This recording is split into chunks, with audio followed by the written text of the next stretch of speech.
fundamental question that agitates the mind of entrepreneurs or wannabe entrepreneurs is what industry is the best industry to invest into?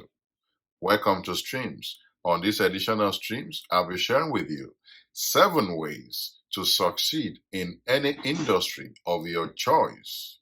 You see, there's no industry that is not lucrative if you know what you are doing. Count the number of billionaires in the world, and all of them are not in the same industry. All of them are successful in their own right. Look at Elon Musk. He's into electric cars and SpaceX, and he's a billionaire. Mark Zuckerberg is in social media, Facebook, Instagram, and is a billionaire. Richard Branson is into transport, aviation, rail system, and is a billionaire. Aliko Dangote, the richest man in Africa, is a cement manufacturer. He doesn't have a gold mine or a diamond mine, and is still the richest man in Africa, one of the richest in the world. Oprah Winfrey is a talk show producer and host, and she's a billionaire. Tyler Perry is a film producer. I can go on and on and on. And all of these people are not in the same industry. What do you say about Bill Gates or Warren Buffett that does not have a company to his name? Just invest smartly. Ray Dalio, who has the biggest hedge fund in the world. So there's no industry that you cannot succeed in if you know what you are doing, whether you are in tech, whether you are in real estate, whether you are in agriculture, name it. Any industry, you can succeed maximally and you can get to the top if you follow these 7 steps or these 7 ways. Number 1, identify the process or processes involved in that industry. Look at what you need from point A to B. What are the things involved? If it is manufacturing, what are the processes involved in sourcing the materials for that product? What are the sequence of processes involved? How do you get it to the market? Take iPhone 12 or any iPhone product for that matter. Is manufactured in China, is sold in America. What are the processes involved from sourcing all the rare earth materials that are into that production? You can also put that into perspective when you look at the industry of your choice. What are the processes involved from the beginning to the end? Number 2, list the steps involved in that process. You have understood the process, but you need to list the steps involved in that process. What are the steps? You need to put it down. Under the manufacturing, how many steps are involved? If it is sales, how many steps are involved? If it is going to the bush and sourcing the relevant materials for production, what are the steps involved? Ditto for any industry that you are interested in. If you are interested in consultancy or sales, what are the steps involved from identifying a product, from packaging and then marketing it or putting it to the market as a service? So you need to identify steps involved. You don't need to make it up in your mind. You need to write them down. Write down the steps and know in what sequence. What is the first step? What followed by what? Followed by what? And you must understand every step involved. Number 3, eliminate one of the steps.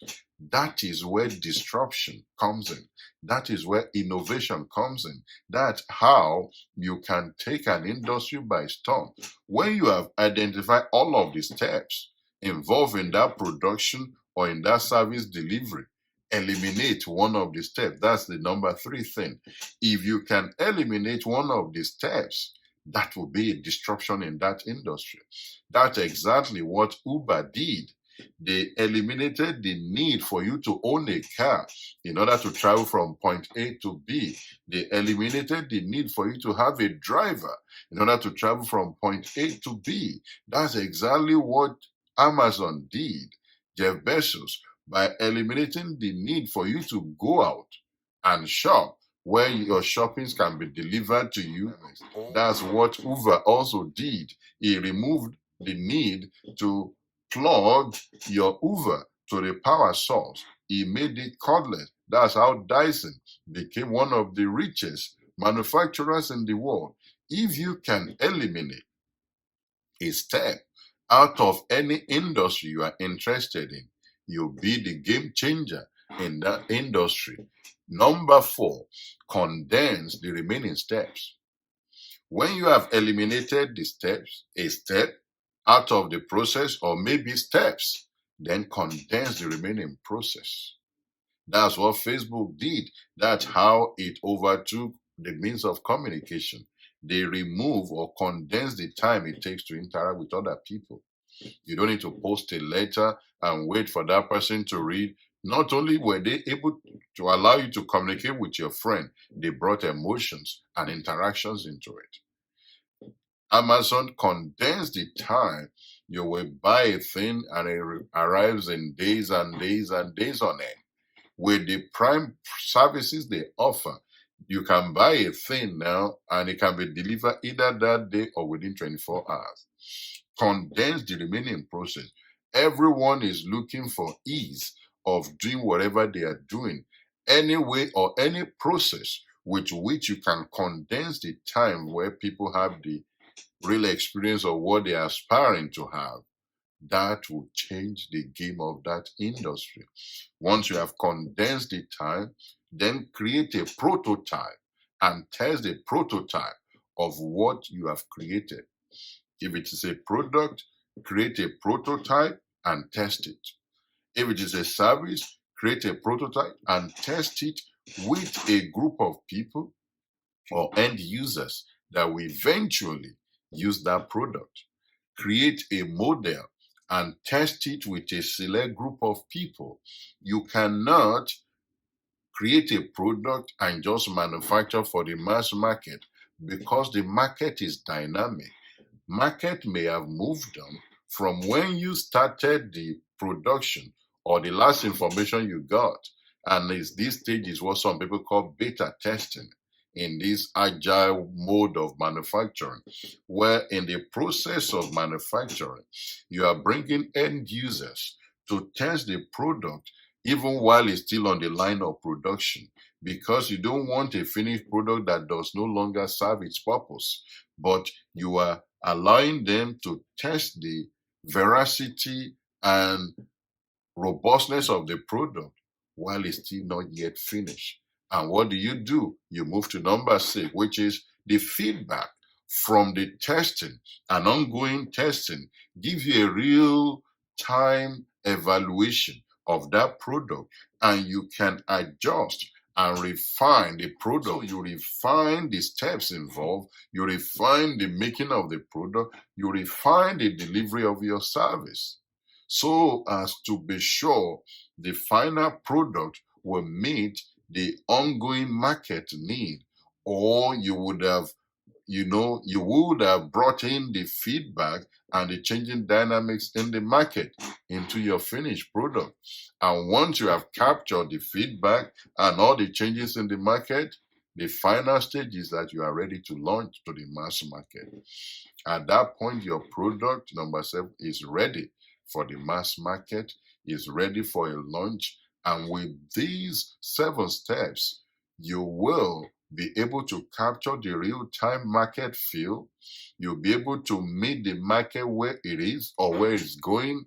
And that is what Elon Musk has done perfectly by understanding what people's attitude and where the world is going in terms of renewable. And he has positioned himself ahead of the curve. Also, he's already building software and technology for autonomous driving. All of us are fantasizing with going on a journey and don't have to have the need to drive, where something can just drive and then you can just do your necessary presentation and work on it.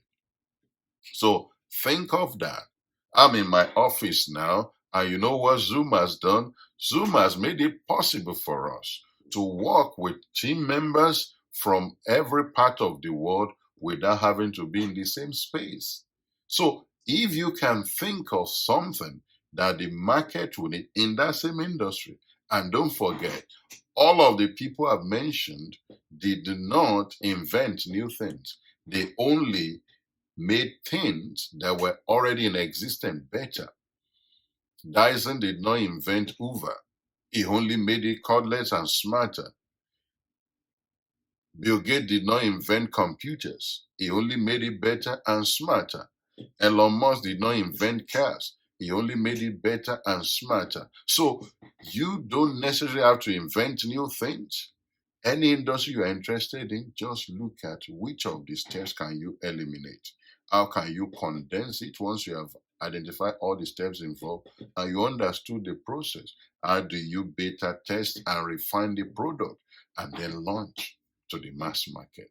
I hope this is useful for you. Reflect on this, share this with your loved ones and your team, and go through all the 7 steps and see ways by which you can eliminate, where possible, a step out of your current list of steps in the business you're already doing, or how to condense the steps or condense time, and you can revolutionize that industry. If this is useful for you, subscribe to this channel. There's a subscribe button that will be on this side. Subscribe, smash it now. Smash the subscribe button, and I will see you on the next episode. Go and succeed. Bye for now.